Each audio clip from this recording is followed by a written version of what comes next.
Alright, welcome back for another video, guys. Today we're going to check out our buddy's new house, check out a few of his cars, and just show you around. So, head on there. It's a little bit of a drive, and you'll see where we're going soon.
Alright guys, and here we are.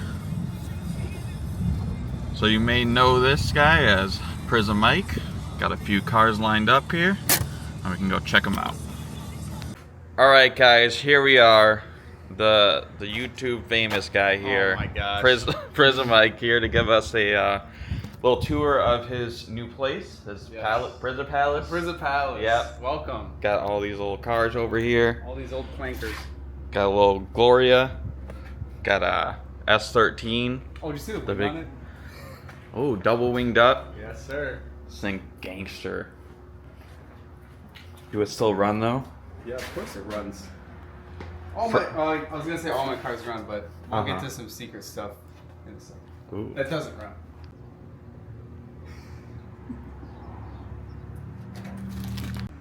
Alright, today we're going to be checking over a few of his cars. He's got a few issues with his one of the Z's in the back, the S13, and we're going to do a health check over on his R34 over here, which we did previously tune. Had this built over at Garage S0 while he was out there, but we'll get more into that in a little bit. Right now he's pulling around the S13, and we can start checking that over.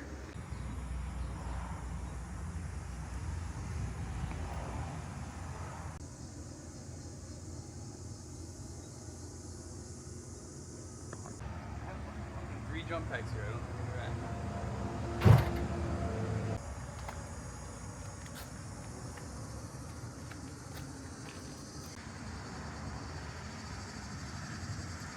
at. No misfiring.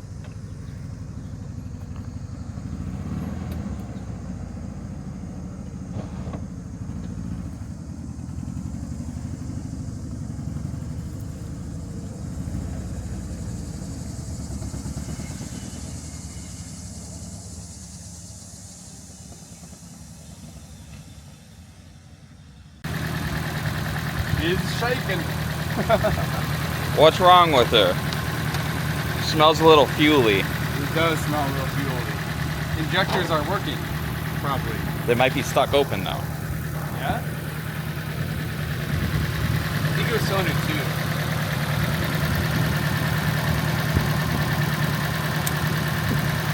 Yeah. Still shaking. Alright, so diagnosing this misfire here, you can see you get a change in note in the engine between all of these cylinders, but this one's an issue. So flip around these two coil packs and see if it follows, and that's where you can tell if it's the injector or the coil having an issue.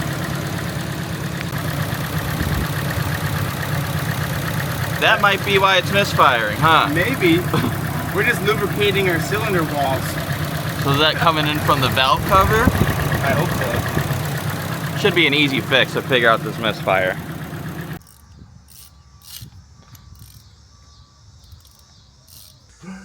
That's pretty bad. All right, so the plug was covered in oil here. Just brake cleaned her off. Gonna toss her back in, and hopefully we got a 4-cylinder SR again. Not a 3-cylinder. 4, count them 4. 1, 2, 3, and 4. Oh, check.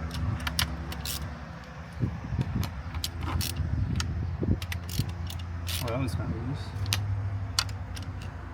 Wonder why there is oil in the hole. You know, it's funny, the middle one was the loosest. Yep, and that's right by here is where we're getting all of our leakage. Yeah. New plug going back in. New plug. Quote unquote.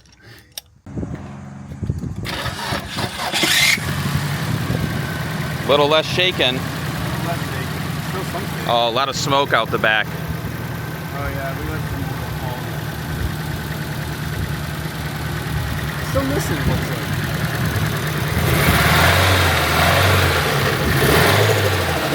Dude, the SR is the only engine I've ever had this kind of problem with, I swear. This is God's motor. Supposedly God's motor, yeah. 100% God's motor. If you don't believe it, just listen to it. See? Still makes oil, yeah, fire. still smoking a lot. Maybe we got some bad injectors in this joint. Or it'll just clear itself out. Maybe there's still oil left in there.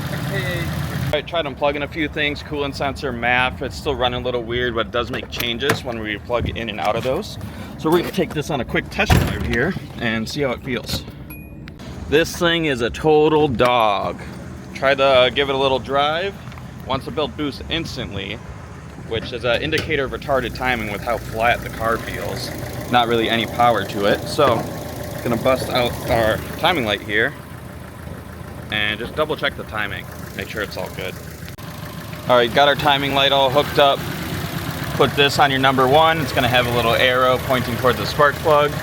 And you'll take this little guy and you'll point it down there. So you can see that we're sitting at the furthest right mark, and that is no good for a stock SR20. So we do wanna be around like 15 degrees, I believe is factory spec. So we're about 15 degrees advanced actually, which would make this thing knock, which is no good.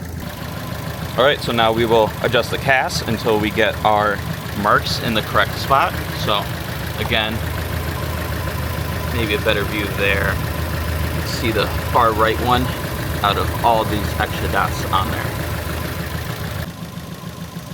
How many bolts are on this? 2. Oh, it's only 2. Yeah, so we have one here and then one down here in the water neck, so that's why they have that little cutout there.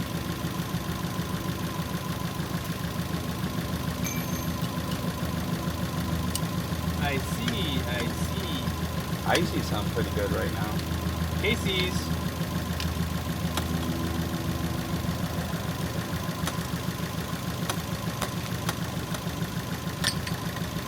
All right, now start to turn the caps. All right, so we showed you we are on our far right here at 20 degrees for this pulley, and we're gonna wanna go 2 more ticks over to 10 degrees before top dead center. So we're currently 10 degrees off, and now we're gonna move that.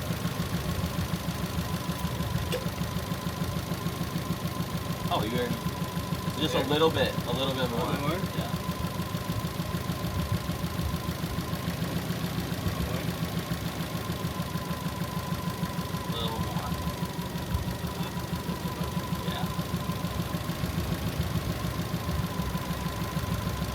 That's good right there.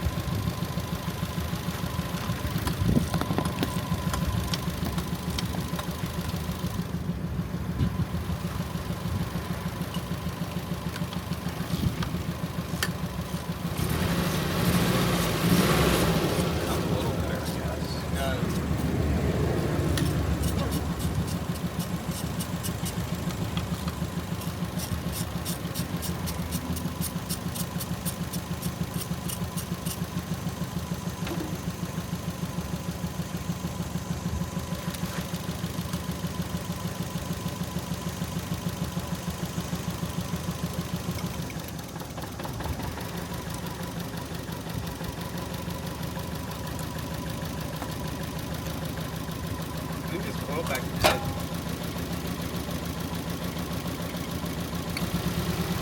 That's good.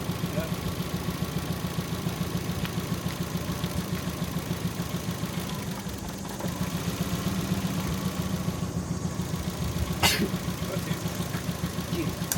I'm allergic to SR20s.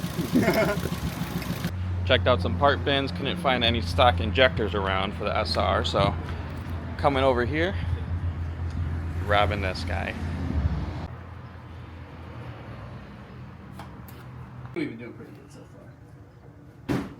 So luckily, these little screws came out pretty easily. You usually need a screwdriver, like an impact driver. Dude, I brought the vice grip. Yeah, or the vice grips to get these off, but these should be within 50 cc or so of a stock SR, hopefully, and we'll see how this works with the other car.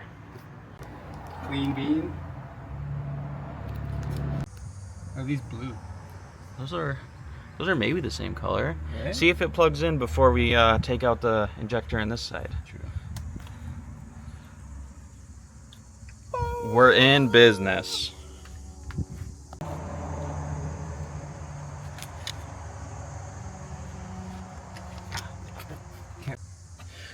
Got this nice injector out. We'll see if it's the same. So you'll see side feeds have our big O-ring there, small O-ring there, so we know it is going to fit for the most part. The only thing different you see is this second filter assembly that goes down towards the bottom. So we'll pop in this new one and make sure it fits. Will this car's curse be lifted? The moment of truth.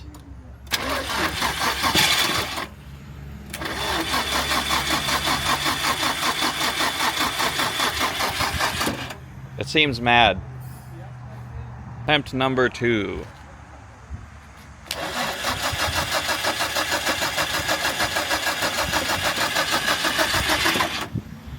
Let's try to unplug this injector and see if that's the cause. Now give it a try. Right now? Yeah.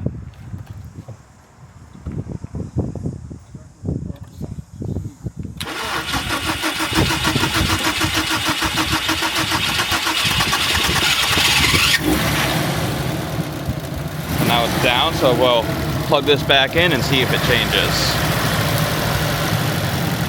And no change still. Does it seem better?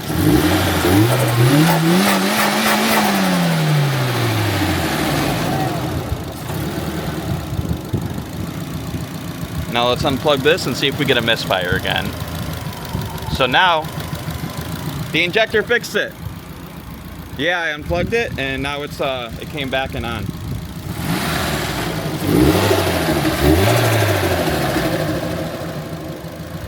All right, Mike's turn to take a little test drive, see if this thing's fixed up yet. I doubt it, bro. There's gonna be something else. Throttle response feel better, or how does it feel? Oh yeah, throttle feels great. We'll know as soon as we put load on it, though. You know. It's either gonna be super slow, or maybe just a little slow. It's gonna be slow, no matter what. It's stock. Exhaust.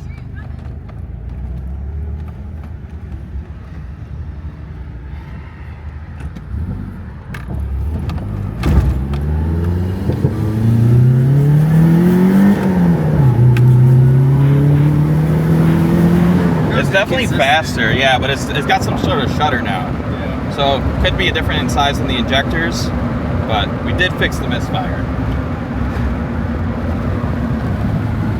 Quick pit stop for some food, but I did tune this and I actually never ridden in this car before yet. So we're gonna take my first drive in it and see how fast it feels. Just went over some cold start stuff real quick and... Oh, it's fast. Yeah, super fast.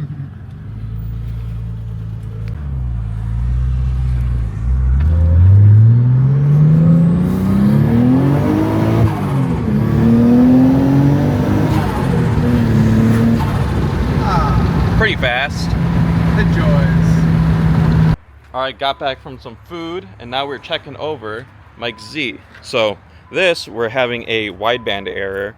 It's actually coming back as a code 24. So for that, it's wanting us to contact Link, possibly send back the ECU. But while he has a spare sensor, we're gonna try to switch that out real quick, and because it is easily accessible, see if that fixes the issue. If not, boys sending it back to Link.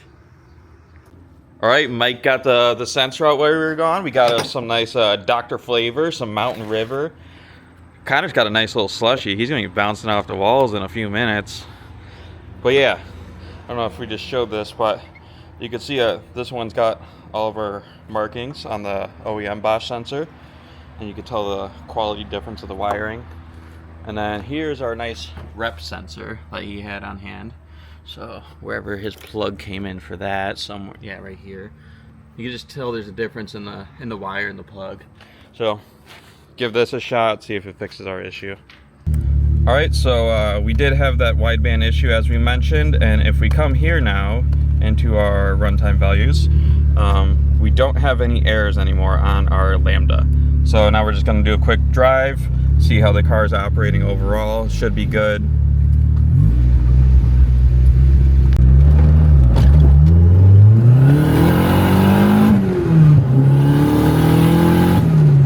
Oh yeah. Yep, and our wideband is tracking perfectly in the poles, so that's all good. Car feels good. What do you think? I love it. Nice. Easy fix. Yep. Oh, did we lose our wideband again? Yep, it errored out again.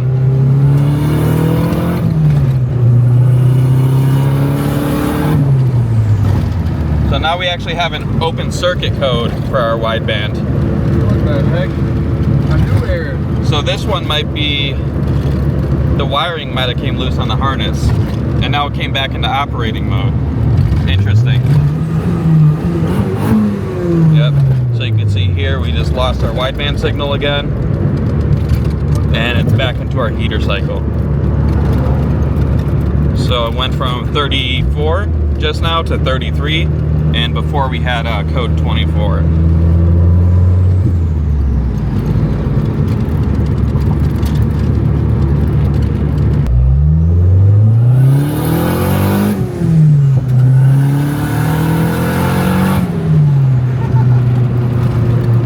Alright, just went back over the Z, sort of figured out some of the wideband issues. It's cutting in and out for the wideband, but it's still working most of the time, so that's fine. And then we just went back over the tune a little bit, messed with the injection timing, and went back over the fuel map since it was more optimized now. So a lot better throttle response and a lot less fuel used overall to get to our same targets. So let's go into a drift event, I believe, on Saturday with this. Today's Monday, so end of the week, and should be pretty good.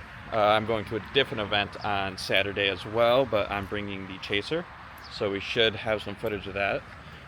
And now we're just going to go do our health check on his Skyline.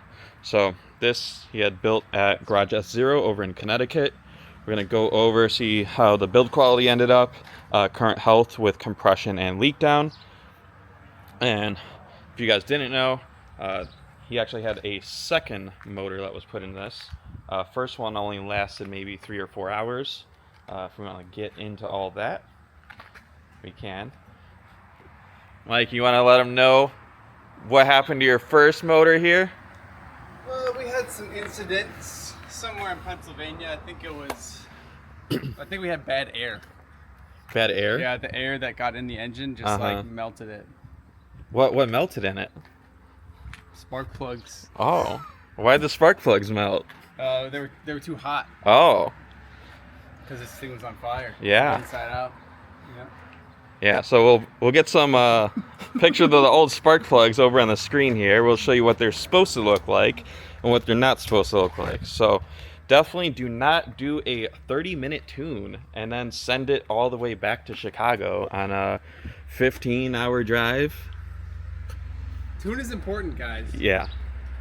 Especially having a wideband in the first place and an intake air temp sensor. So you do need these to correctly calculate your air density while using a map sensor.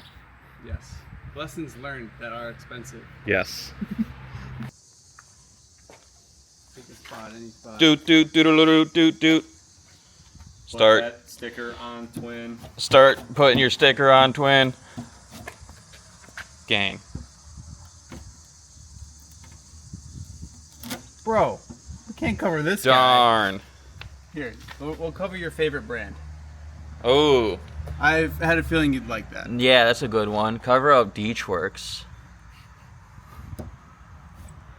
Would you look at that? I like this one.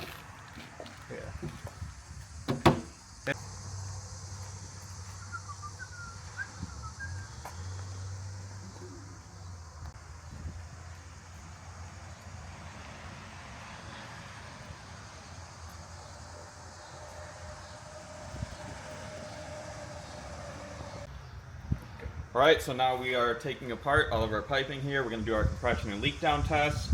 We have to get our cats unplugged, our upper pipe off. We're going to pull all the coils and plugs out and just check our compression and then leak down, see if there is any leakage anywhere, whether it's your valves, your piston rings, head gasket, etc. So make sure everything's all good for a big trip coming up, and just make sure our build quality is good.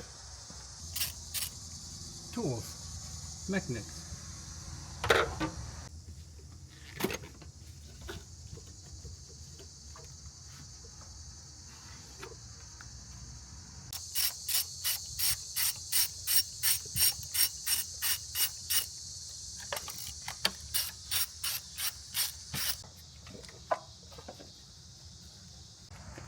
Alright, so first thing we noticed, we got some oil built up in the throttle body tube. So I guess you need a catch can. yeah, It's definitely like need a catch can. Off of here. But that is some blow by, whether it's just a normal amount, that's just building up because typical RBs. Because do you have the head drain in the back of the head? Well, it's a Neo head, so I don't know if I thought they fixed the oiling issues with these, right? Yeah, I don't remember. I thought you still have to do it for that. Either way, still got some blow by in there. Definitely one thing we're gonna check out, so it's good we are taking this apart. Alright, so Mike got all the spark plugs pulled. So what you want to see here is, if you look closely, we have this little kind of mark close to the spark plug, if it will focus out. It's right at the kind of angled corners here. So this is how you can read your timing here. There's other things like reading the heat range of your plug, and then like how far the carbon will go down the threads, how far it goes down your porcelain here.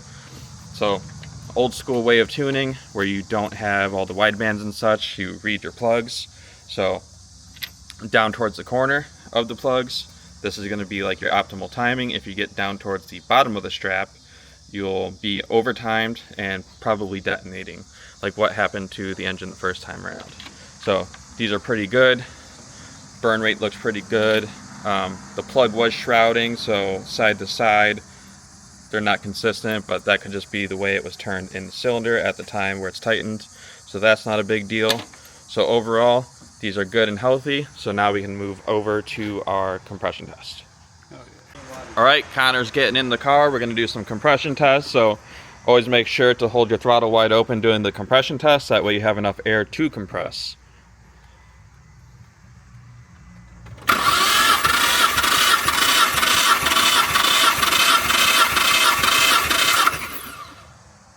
Alright, what do we got? About 150? No, he's just not. Yeah, about 150 compressions, number 6. So we'll move on to the rest, see how well they're even up to all of them. Thank you. Go ahead. Ready?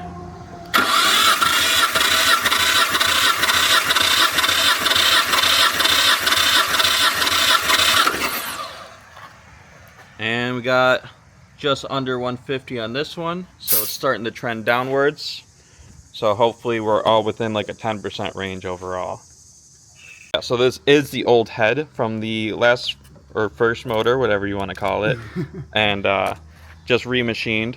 So those were the two that were damaged. So hopefully the rest came out good, but that could pose an issue for the head overall. What are you doing? We got 6 cylinders. Yeah, good. Go again.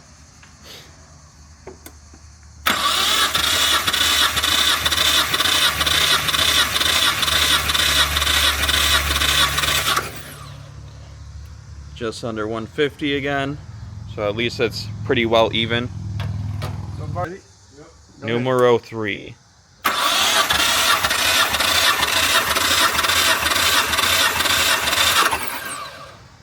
Good. Keep going. Try it a little more. Yeah, it's inching its way up.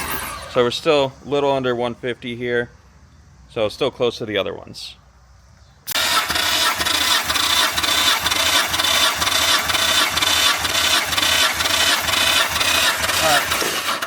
Number 2, still around the same. 140, 145. Now we're gonna get to our last cylinder, numero uno. Numero uno.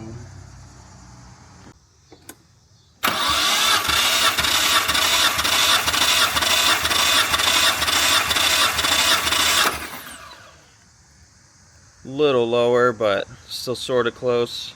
So now we'll get into our leak down test.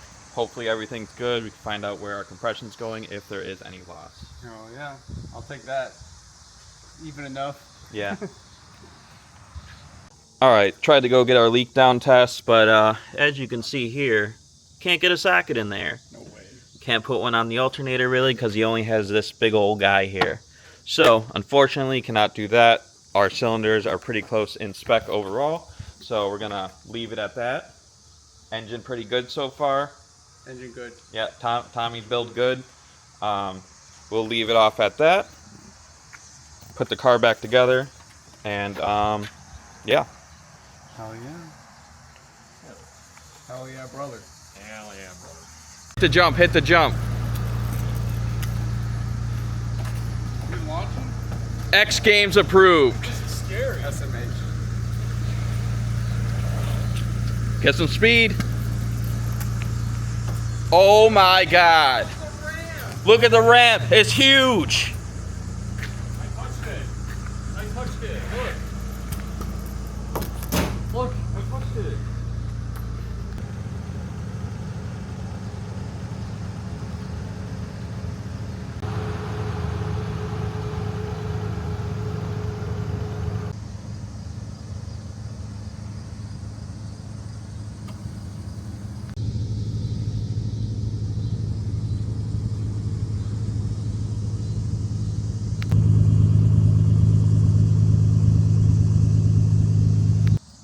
Alright guys, that's going to be it for this video. Looked over his car, and I'm going to do a promotion coming up. Once we get to 10,000 subscribers on YouTube, we're going to be doing a free tune giveaway. All you have to do is subscribe, free entry, no costs anywhere. We will have all updates in the videos and how to enter within there. So you have to watch the videos, find your updates, and anyone can get in. Any standalone ECU, we're going to try to stay away from the stock ECU stuff and the emulators, but Link, Haltech, Motec, ECU Masters, any of the major standalones, because we don't want anyone's engine to end up like Mike's first motor.